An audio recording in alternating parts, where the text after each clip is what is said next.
राधे राधे मित्रों, कैसे हैं आप। आशा करते हैं आप लोग स्वस्थ होंगे, मस्त होंगे। आज आपके बीच में बहुत ही प्यारा सोहर गीत लेके आए हैं, पूरा सुनिएगा। चैनल पे नए हैं सब्सक्राइब कीजिएगा, प्यारा सा कमेंट ज़रूर दीजिएगा। आज आपको गांव का जो है सुंदर जो है नज़ारा दिखाते हैं। पीछे बैकग्राउंड अच्छा लग रहा है, काफ़ी गाँव आए हुए हैं, सुंदर लेके आए हैं आपके लिए सोहर गीत, पूरा सुनिएगा। चैनल पर नए हैं सब्सक्राइब कीजिएगा। हथवा में लई के बतसवा तो हाथे में कटोरवा तो दूध भरी कटोरवई हो। रानी घूमी घूमी ललना खेलावली तो लाल का खवली निहो। रानी घूमी घूमी ललना खेलवली तो लाल का खवली निहो।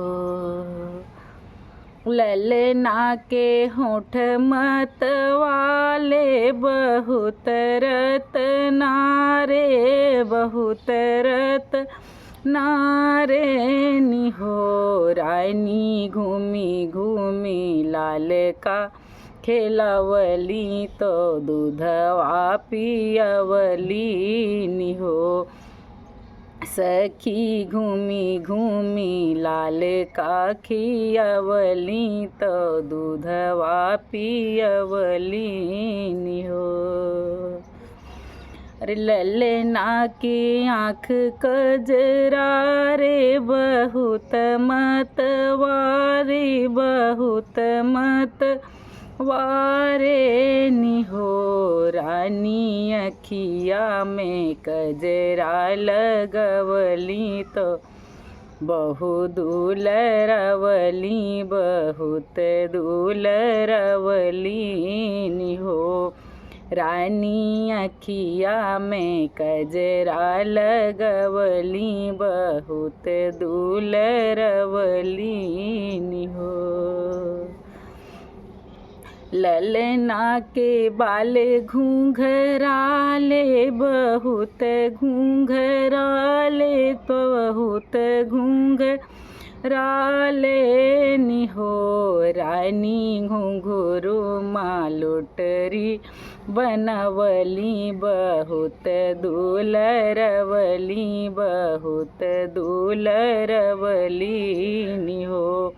रानी लुटोरी माँ घुंघरू बंधवली बहुत दुलरवली बहुत दुलरवली निहो।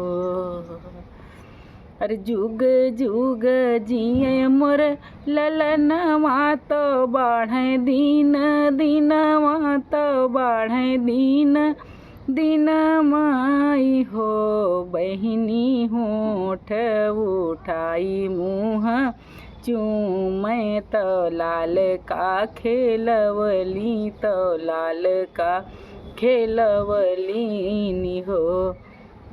बहिनी होठ उठाई मुँह चूमली लाल का खेलवली तो लाल का खेलवली निहो।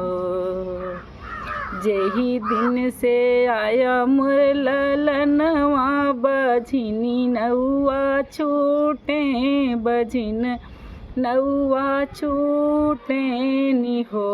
लालन साजन के जियरा हुलसला तो सासू का मनवला मोरी सासू का मनवले हो।